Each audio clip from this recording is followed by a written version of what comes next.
ഇത് കുരുമുളകിൻ്റെ വള്ളി പടർത്തിയതാണ്. പ്ലാവിൻ്റെ മുകളിലാണ്. ഇതിൻ്റെ മുകളിൽ കുരുമുളക് ഉണ്ടായിരുന്നൊക്കെ നുള്ളിയിരിക്കുന്നു. അപ്പോൾ അവിടെ ഇവിടെയൊക്കെ ഓരോന്നുണ്ട്. പക്ഷേ ഇങ്ങനെ ഇത് അത്യാവശ്യമുണ്ട് കുരുമുളക്. കഴുങ്ങിൻ്റെ മുകളിലൊക്കെ ഉണ്ടോ? കഴുങ്ങിൻ്റെ മുകളിൽ പിന്നെ ചെറുതായിട്ട് ഇത് ഇവിടെ പടർത്തിരിക്കും. ചെറുത് ഇത് കയറി വരണുള്ളൂ കേട്ടോ. ഇതിങ്ങനെ കയറി വരണുള്ളൂ. കണ്ടില്ല? കയറി വരണം. അതിൻ്റെ മുകളിലൊക്കെ ഉണ്ട്. ഇതിൻ്റെ മുകളിലൊക്കെ കുറച്ച് ഉണങ്ങിയിട്ടൊക്കെ ഉണ്ട്. ഇത് പ്ലാവിൻ തൈ തന്നെയാണ്. പ്ലാവിൻ്റെ മുകളിൽ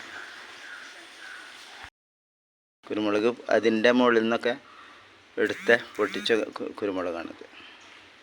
കുരുമുളക് അറക്കാന്നാ പറയുക സാധാരണ എല്ലാവരും ഞങ്ങളുടെ നാട്ടിൽ. നിങ്ങളുടെ നാട്ടിലെങ്ങനെ പറയാമെന്നല്ലേ. ഇതൊരു തുണിയിലിങ്ങനെ വിരിച്ചിട്ടൊക്കെയാണ്. ഇതൊരു സെക്ഷൻ ആദ്യം കഴിഞ്ഞതാണ്.